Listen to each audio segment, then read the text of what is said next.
1980 का दशक, दादा मुखराम सिंह की सिजवा में बम मारकर हत्या।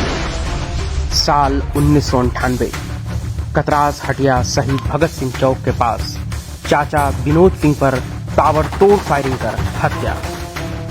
वर्ष 1999, हीरक रोड पर पिता सकलदेव सिंह की गाड़ी का पीछा कर फिल्मी स्टाइल में गोली मारकर हत्या।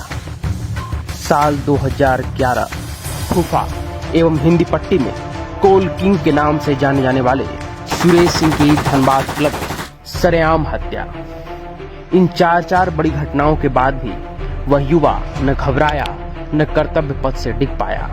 सहानुभूति के नाम पर वोट हासिल कर कभी जनप्रतिनिधि बनने की ललक भी नहीं दिखाई, बल्कि शनै शनै अपने पिता की विरासत यानी ट्रेड यूनियन राजनीति को आगे बढ़ा रहे हैं। वे कहते हैं कि सहानुभूति की नैया के भरोसे मुझे अपना चुनावी करियर आगे नहीं बढ़ाना है, बल्कि काम करके जनता का दुख दर्द बांट करके उनका प्यार पा करके जन अनुभूति के सहारे आगे बढ़ना है। हम बात कर रहे हैं धनबाद के चर्चित युवा नेता एवं मजदूर आंदोलन से जुड़े रणविजय सिंह की। अपने खून के रिश्ते के चार लोगों की हत्या के बाद भी वे हहरे नहीं, वे डिगे नहीं, वे घबराए नहीं और लगातार आगे बढ़ रहे हैं। विभिन्न विषयों पर उन्होंने सिटी लाइव से विस्तृत बात की।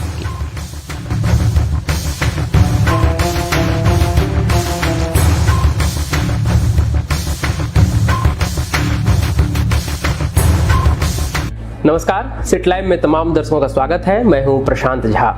सियासी गलियारा के इस कड़ी में हम आपको एक ऐसे शख्स से मिलाने जा रहे हैं जो धनबाद की राजनीति में चर्चित शख्सियत है। कई परिजनों को उन्होंने खोया है और फिलवक्त ट्रेड यूनियन से लेकर के मुख्य धारा की राजनीति में सक्रिय हैं। वे फिल्म निर्माण में भी आगे आए हैं। उन्होंने एक हॉस्पिटल का भी निर्माण किया है जिसके सहारे मरीजों की सेवा का लक्ष्य बनाया है और इसके अतिरिक्त विभिन्न मोर्चों पर समाज सेवा में भी एक्टिव रहते हैं। जी हाँ, आपने सही पहचाना। हमारे साथ जो सज्जन बैठे हैं वो रणविजय सिंह हैं। रणविजय सिंह यूं तो बिहार जनता खान मजदूर संघ नामक ट्रेड यूनियन के महामंत्री हैं, प्रदेश कांग्रेस के सचिव भी हैं और हिंद मजदूर सभा जो केंद्रीय स्तर पर मजदूर संगठन है उसके झारखंड के उपाध्यक्ष हैं। गोल्डन सनराइज प्रोडक्शन के निदेशक हैं। हाल ही में स्थापित गोकुल सिटी अस्पताल के भी निदेशक हैं और धनबाद के कलाकारों के संरक्षण संवर्धन के लिए एक संस्था बनाई गई है धनबाद कलाकार संघ, उसके संरक्षक भी हैं। तो आइए सीधे जुड़ते हैं रणविजय सिंह से और चर्चा करते हैं धनबाद के विभिन्न सामाजिक, राजनीतिक और मजदूर संबंधी विषयों को लेकर के और जानते हैं कि उनकी इन विषयों पर, इन मुद्दों पर क्या वे बेबाक राय रखते हैं। सिटी लाइव में आपका बहुत बहुत स्वागत है। धन्यवाद। सबसे पहले जानना चाहेंगे कि पिछले कई दशकों से आप काफ़ी कम उम्र से राजनीति में आए, ट्रेड यूनियन में आए। व्यवस्थाएं भी ऐसी रही, आपने अपने पिता को खोया, चाचा को खोया, फूफा को खोया, कई लोगों को आप अपने स्वजनों को खोते रहे। सबसे पहले आपके दादाजी का देहांत हो गया। इस वजह से भी और चूंकि एक परिवेश भी उस तरह का मिला तो आप इस लाइन में आए। कई दशकों से इस लाइन में एक्टिव भी हैं, इस क्षेत्र में एक्टिव भी हैं। सीधे तौर पर जो जनता जरूर आपसे अपेक्षा करती है कि लक्ष्य क्या है। राजनीति में एक लोगों का लक्ष्य होता है सेवा करना, एक लक्ष्य होता है किसी तरह कुर्सी पाना। तो आपका जो अब तक का दौर रहा है काम का, वो नहीं दिखता है कि कुर्सी पाने की आकांक्षा रही है। फिर भी एक मन में तो एक आकांक्षा रहती होगी, किस लक्ष्य को लेकर के आगे बढ़ रहे हैं? देखिए, शुरुआत से ही बहुत ही कम उम्र में मुझे ये आप समझ सकते हैं कि कांटों भरा ताज मिला और मेरी उम्र रही होगी 20-21 साल जब हमारे पिताजी की हत्या हुई थी और उसके बाद निरंतर एक बड़ा विशाल बरगद के समान एक ट्रेड यूनियन का जनरल सेक्रेटरी मुझे बनाया गया था और लोगों का जो आकांक्षा हमारे पिताजी के प्रति रहता था, जो मजदूरों की आकांक्षाएं हमारे पिताजी के प्रति रहता था और वो आकांक्षाएं मुझसे भी स्वाभाविक रूप है। जब मैं महामंत्री बना इस ट्रेड यूनियन का तो लोगों का आकांक्षाएं थी और दिन प्रतिदिन हमने भरपूर प्रयास किया और अभी तक कर रहा हूँ कि हमारे यहाँ जो भी आए या हमारे ट्रेड यूनियन से जुड़े जो भी मजदूर हैं उनकी जो भी समस्याएं हैं उसको दूर किया जाए। और आज लोगों का प्यार विश्वास कहें कि उन लोगों के बदौलत आज तक मैं इस कोयलांचल की धरती पर लोगों का भरपूर सहयोग मिल रहा है, प्यार मिल रहा है। और आकांक्षाएं मेरी कुछ नहीं है, बस मेरी ये हमारा ये फितरत रहता है कि मैं लोगों का काम आ सकूं और जितना बन पड़ता है मैं लोगों के लिए तत्पर खड़ा रहता हूँ। एक जनसेवक के रूप में तो आप लगातार काम कर रहे हैं, विभिन्न माध्यमों के तौर से काम कर रहे हैं। क्या जनप्रतिनिधि बनने की ओर कोई महत्वाकांक्षा नहीं है? जनप्रतिनिधि स्वाभाविक तौर पर एक आप कह सकते हैं कि लोगों की आकांक्षाएं हैं, चाहते हैं कि विधानसभा पहुंचे। और लेकिन तब है कि मैं जिस पार्टी से हूं उस पार्टी का एक सच्चे सिपाही होने के नाते कांग्रेस से भी जुड़ा हुआ हूं। और जिस दिन पार्टी आदेश करेगी उस दिन चुनाव लड़ा जाएगा और देखा जाएगा। नहीं, पार्टी के आदेश का इंतजार है, बाकी आपकी तैयारियां पूरी हैं? बिल्कुल, हमारी तैयारी 24/7 रहती है और हमें कुछ तैयारी करने की आवश्यकता नहीं है। लोग तैयारी करते हैं और जो जनता है हमारे साथ है, लोग तैयारी कर रहे हैं। जब आदेश आएगी तो जरूर लड़ा जाएगा। बिल्कुल। धनबाद का जो राजनीतिक इतिहास रहा है, चूँकि आप भी करीब 2 दशकों लगातार इस क्षेत्र में हैं, ऐसा देखा जा रहा है कि जिनके परिवार के लोगों की हत्या हो जाती है किसी कारण से, कारण कोई भी रहा हो, चाहे वरिता वर्मा के पति रणधीर वर्मा की शहादत हो या फिर बाद में राजू यादव की हत्या हुई तो आप वो देवी विधायक के रूप में चुनी गई। बाद के वर्षों में अरूप चटर्जी के पिताजी गुरुदास चटर्जी का देहांत होता है तो वो चुने जाते हैं। अपर्णा सेन गुप्ता हो या सिंह के सदस्य कोई भी हो, तो एक एक लोगों की हत्या हो जाती है किसी न किसी दुर्घटनावश और उनको एक जनता की सहानुभूति मिल पाती है। आपके परिवार में आपके दादा की हत्या हुई, पिता की हत्या हुई, चाचा की हत्या हुई, फूफा की हत्या हुई। आपको नहीं लगता है कि जनता की उस सहानुभूति से आप वंचित रहे अब तक? देखिए, मैं सहानुभूति या फिर किसी का श्रेय लेने की राजनीति पर मैं विश्वास नहीं करता हूँ। और आपने बिल्कुल सही कहा कि राजनीति का होता है कि भाई सहानुभूति भी मिलता है, लेकिन जिस वक्त हमारे परिवार में ये जो घटनाएं घटी थी उस वक्त मैं अंडर एज था, मैं चुनाव लड़ने के काबिल नहीं था क्योंकि सर्टिफिकेट हमारा वो नहीं था। और हर एक लोगों का अपना अपना दृष्टिकोण होता है सोचने का कि क्यों ना अब चुनाव लड़ लिया जाए, अभी आपको सहानुभूति मिल जाएगी। ये हमारा कभी सोच नहीं रहा है। हमारा सोच रहा है कि अगर लोगों के बीच में रहेंगे, अगर उनके सुख दुख में काम आएंगे तो ज़रूर लोग आपको पसंद करेंगे और आपके कार्य को देख करके आपको वोट करें, ना कि सहानुभूति। क्योंकि सहानुभूति शब्द मुझे अच्छा नहीं लगता है और मेरा अपना एक फितरत है कि मैं किसी का सहानुभूति नहीं लेना चाहता हूँ। आप जन अनुभूति से आगे बढ़ना चाहते हैं? मैं जन अनुभूति से आगे बढ़ना चाहता हूँ। सहानुभूति का राजनीति मैं नहीं पसंद करता हूँ। बिल्कुल। धनबाद में आपके कार्यों के अतिरिक्त एक चर्चा और भी बनी रहती है जो आपके जीने का अंदाज है, एक लाइफ स्टाइल है, गाड़ियों का आप शौक रखते हैं और एक अपने अलग तरह के एक ड्रेस सेंस जो होता है, ये सब कुछ अलग जो आपको करता है अन्य नेताओं की तुलना में।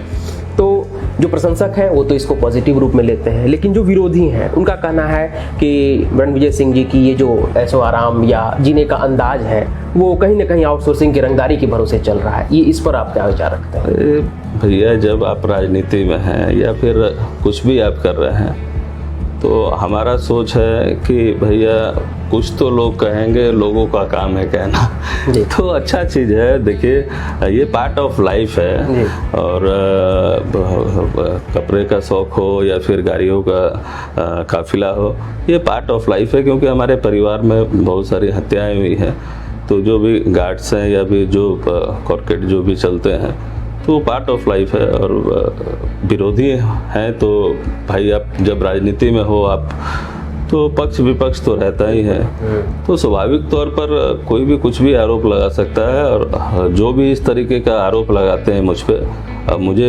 ऐसे लोगों से सर्टिफिकेट की आवश्यकता नहीं है। अगर कोई प्रमाणित कर दे, कोई सिद्ध कर दे, तो मैं जनसेवा राजनीति से संन्यास ले लूँगा। बड़ी बड़ी बात आपने कर दी। एक चर्चा और भी हुई आपके संदर्भ में पिछले 6 महीने में कि आपको सिद्धार्थ गौतम के साथ एक मंच पर देखा गया। मजदूरों में स्वाभाविक बात है कि अगर 2 नेता एक साथ आते हैं तो उनके लिए तो खुशी की बात होगी कि उनका मजदूर आंदोलन जो है वो मजबूत होगा। लेकिन लोग बाग यह चर्चा करते देखे गए कि जिस सिंघमेंसन परिवार से सिद्धार्थ गौतम आते हैं, उस सिंघमेंसन परिवार से आपके परिवार की लंबे समय तक अदावत चलती रही, तो फिर अचानक ये मिलाप कैसे हो पाया? देखिए, हमारा ट्रेड यूनियन BJKMS और JMS एक ही प्लेटफॉर्म से हैं, एक ही HMS से ही हम लोग एफिलेटेड हैं जी। और मैं पूर्व में नहीं जाना चाहूँगा, क्योंकि जो होना था वो हो चुका है। जो बीत गई सो बात गई। और जिन्होंने किया उन्हें सज़ा मिल गई है, अभी हजारीबाग जेल में हैं जी।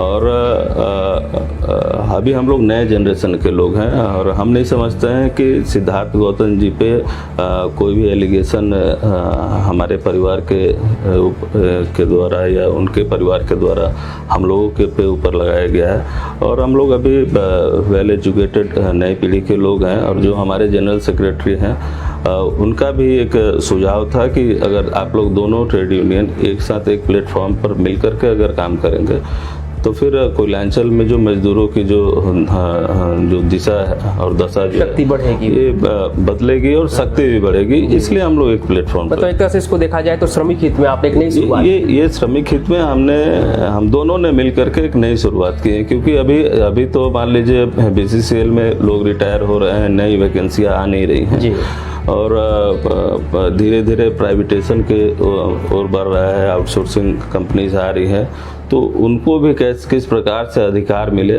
उसके लिए हम लोग चिंतित रहते हैं और हम लोग काम कर रहे हैं। असंगठित क्षेत्र के लोगों के लिए भी हम लोगों का काम हो रहा है जी। तो ये जो बिहार जनता खान मजदूर जिसके आप महामंत्री हैं, उसकी अब तक की यात्रा कैसी रही है, आप बताना चाहेंगे? देखिए, बिहार जनता खान मजदूर संघ 1984 में गठन किया गया था। इसके संस्थापक हमारे पिताजी थे जी।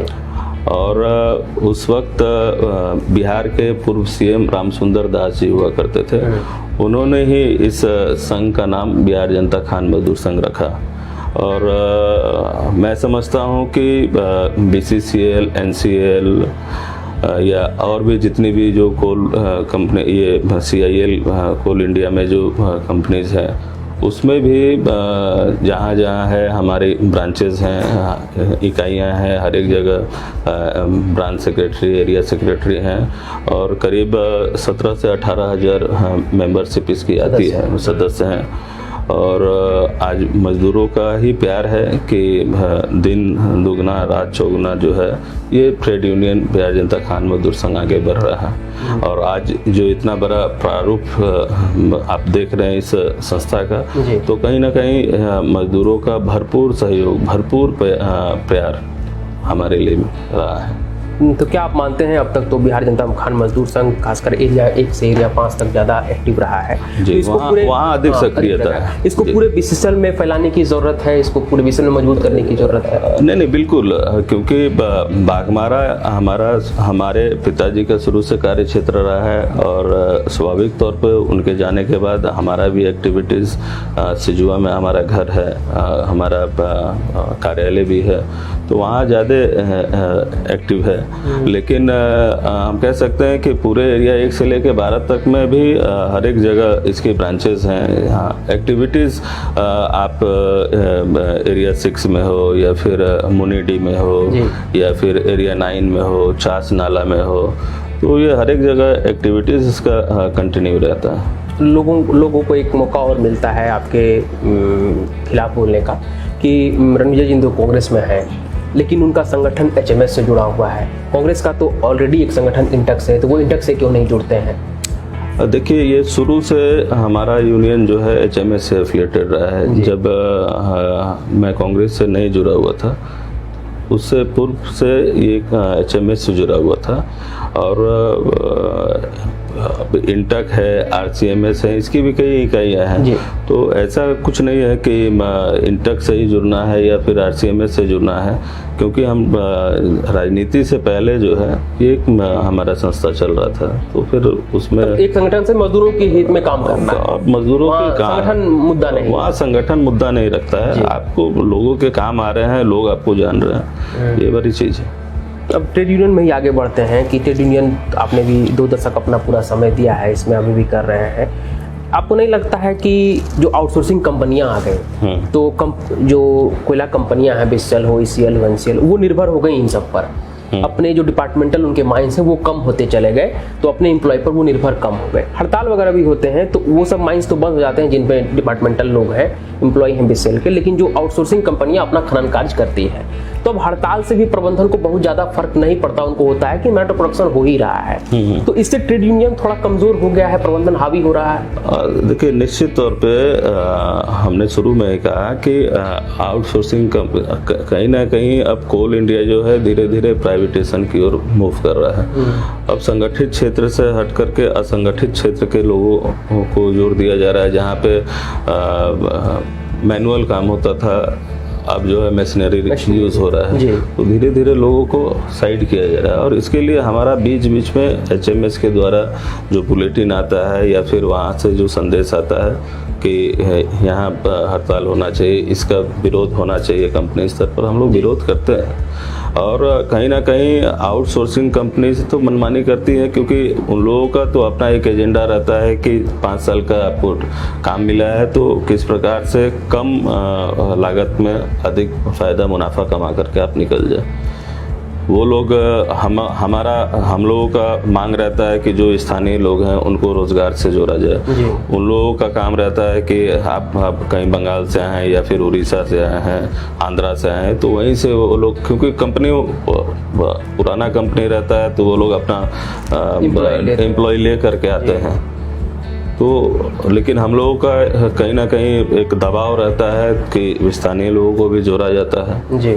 तो ये सब चीज़ चलते रहता है। तो इसका एक पहलू तो ये दिख रहा है कि जिन मुद्दों को लेकर के इंदिरा गांधी जी ने, जो प्रधानमंत्री थी, राष्ट्रीयकरण किया था कि निजी खान मालिकों से ले लिया था और राष्ट्रीयकरण कर दिया ताकि अवैज्ञानिक तरीके से खनन न हो या जो स्थानीय स्तर पर रोजगार अधिक से अधिक मिले, वो सारे उद्देश्य दूषित हो जा रहे हैं। आज देखिए, नेशनलाइज के बाद ये पहला बार ऐसा हो रहा है कि जो कि आउटसोर्सिंग कंपनीज को बढ़ावा दिया जा रहा है। हमने कहा तो कि जब से ये NDA गवर्नमेंट आई है तब से जो है कि आज देखिए LIC बिक गया, रेलवे बिक गया, आप कोल इंडिया पर भी खतरा मंडरा रहा है, संकट के बादल है।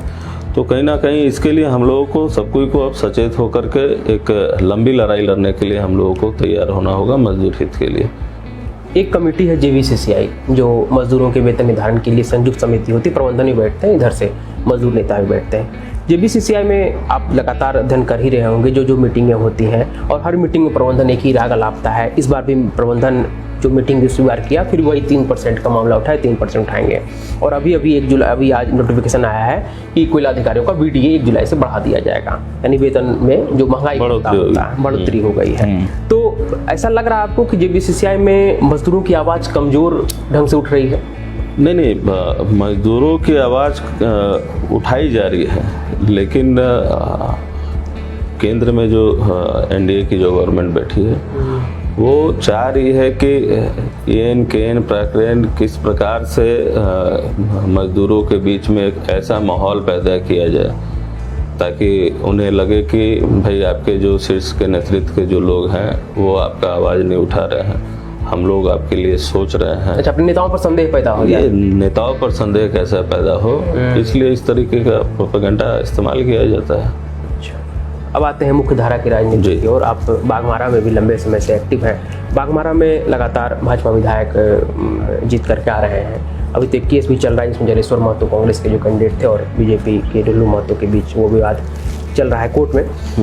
बाघमारा में जो पिछला 2 कार्यकाल रहा है, उस कार्यकाल को आप किस तरह देखते हैं, उनके कार्यकाल को? देखिए, पूरे से एक, जब रघुवर दास मुख्यमंत्री हुआ करते थे तो एक गुंडा राज स्थापित हो चुका था। लोग जो है वहाँ पे भय का माहौल में जी रहे थे। कहीं ना कहीं जो आउटसोर्सिंग कंपनीज हों या फिर छोटे ठेकेदार हों या छोटे डी होल्डर हों या फिर भट्ठा मालिक हों, आपने देखा भी होगा, प्रकाशित भी हुआ था कि 600 रुपया रंगदारी देना होगा, फिर 1200 रुपया रंगदारी देना होगा, नहीं तो माल नहीं उठा। और जो वहाँ के जनप्रतिनिधि हैं, हमने कभी भी किसी भी मंच से ये नहीं सुना कि हमने लोगों के लिए स्वास्थ्य केंद्र खुलवाया या फिर सड़क का निर्माण कराया या स्कूल जाने वाले बच्चों के लिए अच्छे विद्यालय का निर्माण कराया, कभी नहीं सुना। आप जब कभी भी सुनते होंगे आप या स्टेटमेंट देखते होंगे तो हमने माफियाओं को भगा दिया, माफियागिरी किसी की नहीं चलने देंगे। तो भैया, माफिया को भगाने के लिए या माफियागिरी नहीं चलने देने के लिए वो यहाँ के प्रशासन है। बिल्कुल। आपको तो जन सरोकार का मुद्दा किस प्रकार से लोगों का कल्याण करा सके जी, ये करना चाहिए। और क्योंकि उस बेचारे का भी दोष नहीं है, क्योंकि माफिया अगर लोग नहीं बोलेंगे तो उनकी राजनीति की दुकानदारी नहीं चलेगी। चर्चा में बने रहने के लिए कि हम बहुत तोप हैं, हम बहुत वीर हैं। आज देखिए क्या स्थिति है। आप जो खुद 49 केसेस जिसके ऊपर है, अभी हाल फिलहाल में राम राज्य मंदिर जो ये बनाया है, एक वहीं उसी की बस्ती की एक महिला जो कि छोटा सा गुपचुप चाट की जो दुकान चला रही थी जी। और उसको पैसा नहीं दे, कमेटी बना दिया है, तो भैया कमेटी में इतना पैसा दो। अब वो बेचारी गरीब महिला कमेटी और धरना पर भी बैठी थी, अभी रणधीर वर्मा चौक पे अभी वो धरना पर भी बेचारी बैठी थी, और उसको जो है उसका दुकान को जबरन बंद करा दिया गया। उसके बाद वीडियो भी एक वायरल हुआ था जिसमें वो गाली गलौज कर रहा है महिला। और जनप्रतिनिधि का ये काम है कि आप जो महिला जो आपके ही घर की बस्ती की है, आप उसको गाली गलौज करेंगे, यह शोभनीय है।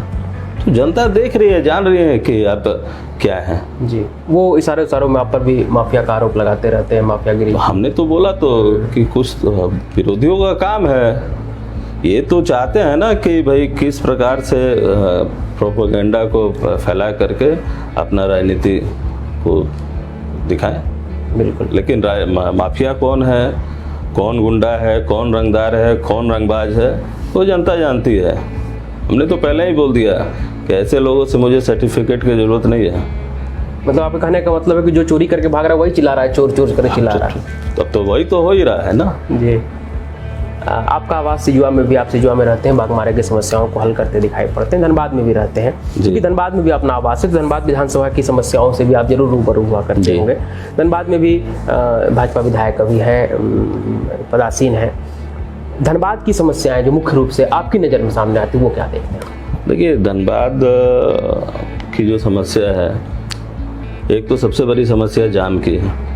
रोड जैम जो यहाँ पूजा टॉकी से लेकर के जो धनबाद का हट जिसे बैंक मोड़ बोला जाता है, आप गया ब्रिज पे चढ़ते हैं तो एक तो फ्लाईओवर मिलना बहुत ही अनिवार्य है। दूसरा, जब अविभाजित बिहार झारखंड था तो पटना के बाद पहला एयरपोर्ट जो है 90 के दशक में धनबाद में ही था।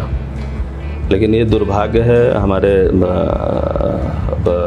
सांसद महोदय का या हम धनबाद वासियों का कि अभी जो एयरपोर्ट खुला तो वो देवघर में चला गया। और आपको फिर अगर यहाँ से जाना होगा तो या तो फिर देवघर जाएं या फिर रांची जाएं या फिर अंडाल जाएं जी। और हम लोगों के पास कोई अभी डेटा भी नहीं है कि हाँ कितने लोग फ्लाइट के लिए धनबाद के लोग कितना जा रहे हैं, वो हम लोगों के पास डाटा नहीं है। लेकिन आमतौर पर यहाँ पे क्योंकि कोयले का राजधानी है धनबाद, जो कि पूरे देश में यहाँ से कोयला जाता है और दूसरे राज्य को भी ये प्रकाशित करने का काम करता है। तो हमारे समझ से फ्लाइट यहाँ से एयरपोर्ट यहाँ रहना चाहिए था।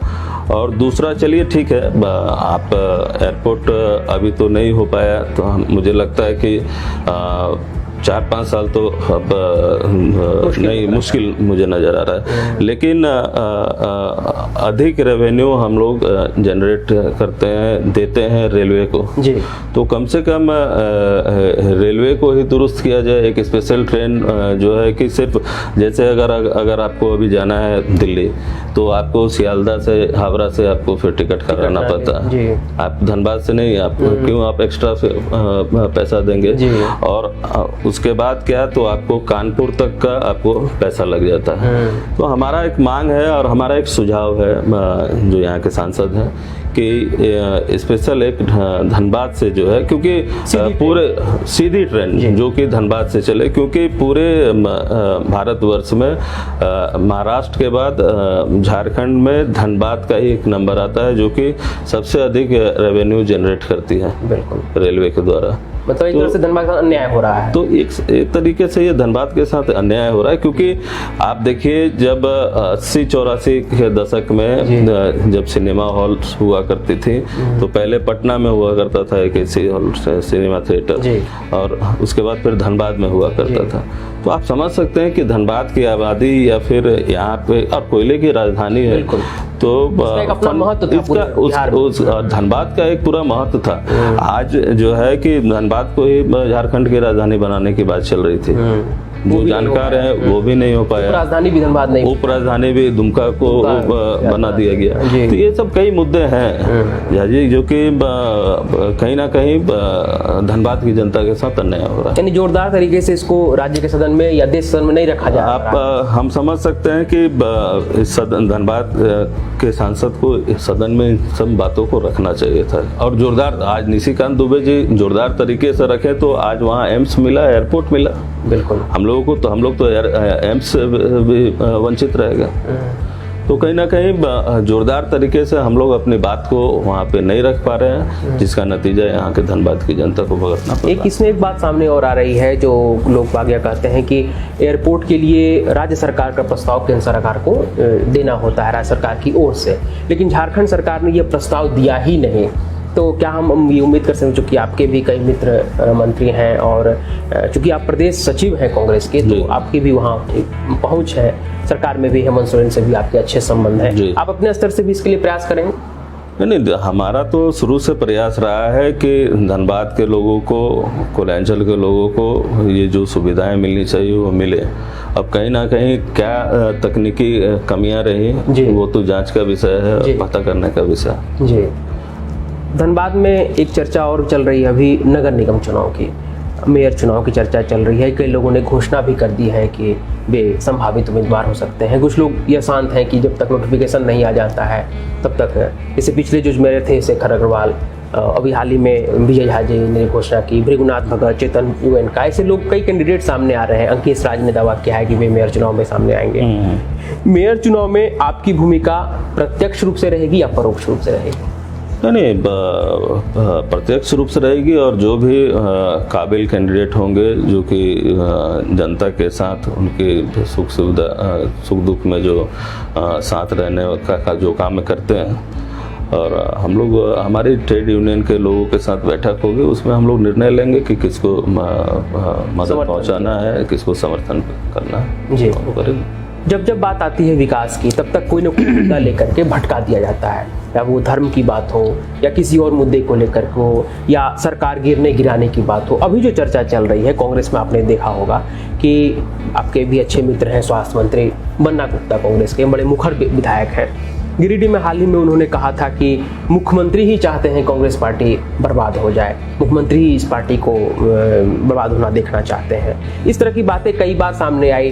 कांग्रेस के विधायकों की जो मांग थी कि बोर्ड निगम में भी कार्यकर्ताओं को जगह दी जाए, वो भी नहीं हो पाया। ऐसा लगता नहीं है कि झारखंड सरकार में कांग्रेस पार्टी को कमतर महत्व दिया जा रहा है? नहीं, ऐसा नहीं है, क्योंकि देखिए जब साझेदारी की जब राज्य में ये सरकार चल रही है JMM और कांग्रेस के साझेदारी में, और परिवार जब बड़ा होता है तो कहीं ना कहीं आपसी खटास होती है, तो कुछ मुद्दों पर कुछ बिंदुओं पे बातें निकलती हैं।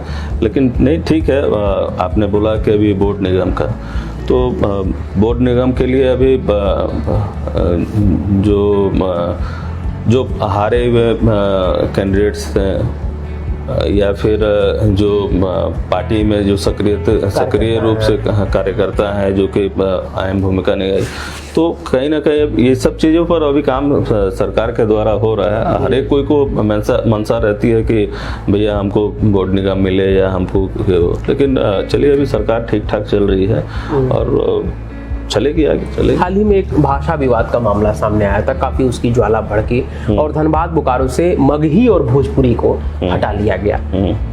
भोजपुरी भाषी लोग यहाँ बहुत जा रहे हैं, काफी लोग आपके फॉलोवर मगही भाषी लोग हैं, तो इन सबको लगा, उन लोगों को लगा कि हम लोगों के साथ एक अन्याय जैसा हो रहा है। और कांग्रेस पार्टी के अध्यक्ष राजेश ठाकुर यहाँ आए हुए, तो उन्होंने भी स्पष्ट रूप से कहा था कि नहीं, ऐसा नहीं होने दिया जाएगा, लेकिन फिर वो हट ही गया अंततः।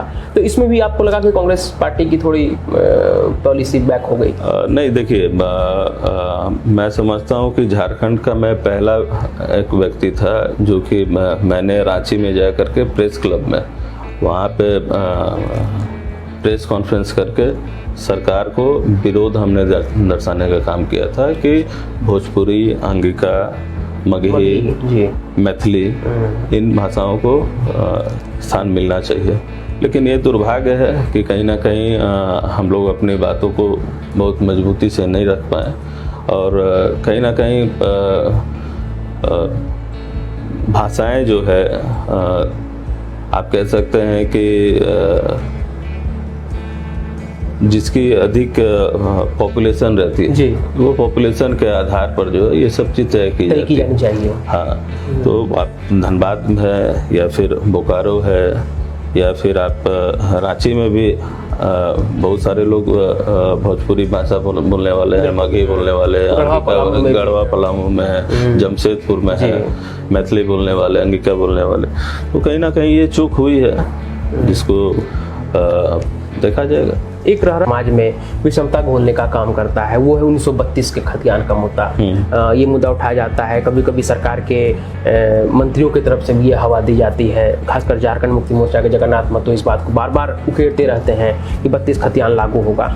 उस बात से ऐसा लगता है कभी कभी कि समाज में एक मतलब ऐसी घटना हो जाती है जिससे जो बाहर के लोग हैं, बिहार के ही हैं लेकिन बरसों से यहाँ रह रहे हैं, कई दशकों से रह रहे हैं, पिताजी दादाजी के समय से, उनको लगने लगता है कि पाँच पीढ़ी यहाँ बिताते, तो उनको लगने लगता है कि ये देश तो मेरे लिए बेगाना हो गया, ये जगह बेगाना हो गया। या तो 32 वालों की बात होती है, 32 वालों को लगता है कि ये लोग हमारा ले रहे हैं, छीन रहे हैं, अधिकारों को ले रहे हैं, हमारे अधिकारों को। समाज में ये अच्छी घटना नहीं होती है। ये देखिए, कहीं ना कहीं मैं ऐसे राजनीति करने वालों पर प्रश्न चिन्ह जरूर उठाऊंगा, क्योंकि ये राजनीति का स्तर नहीं होना चाहिए। ये सारा चीज़ मैनिपुलेट किया जाता है जब चुनाव आता है या फिर मुद्दों से ध्यान को किस तरीके से भटकाया जाए। तो आप बाहरी भीतरी या 1932 दे दें या फिर मंदिर मस्जिद कर दें, तो ये और आने वाला जो अभी समय है, क्योंकि लोग अब एजुकेटेड हो रहे हैं, पढ़े लिखे लोग हो रहे हैं, गांव तक लोगों तक शिक्षा मिल रही है। अब तो लोगों के हाथ में ये मोबाइल जो है बहुत ही कारगर चीज़ है और लोगों तक हर एक चीज़ समझ रहे और जनता भी समझ रही है। तो ऐसे राजनीति करने वालों की कहीं कोई जगह नहीं होने वाली है आने वाले समय। बिल्कुल। मजदूर राजनीति या मुख्यधारा की राजनीति जो है वो तो आपको विरासत में मिली, आप उसको आगे बढ़ा रहे हैं, फिल्म निर्माण की ओर भी आप बढ़े, ये कैसे संभव हुआ? नहीं, देखिए, कलाकार संघ के संरक्षक के रूप में यहाँ के करीब 567 कलाकार लोग रजिस्टर्ड कलाकार हैं जी, और उन्होंने हमें संरक्षक के तौर पर बनाया। और उसके बाद मेरे पास आते जाते रहते थे लोग, और तो मैंने इन्हें ही सुझाव दिया कि चलो एक ऐसा प्लेटफॉर्म रहे जो कि यहाँ के जो भी कलाकार हैं जो कि उनमें स्पर्धा है लेकिन उन्हें सही प्लेटफॉर्म नहीं मिल पा रहा है।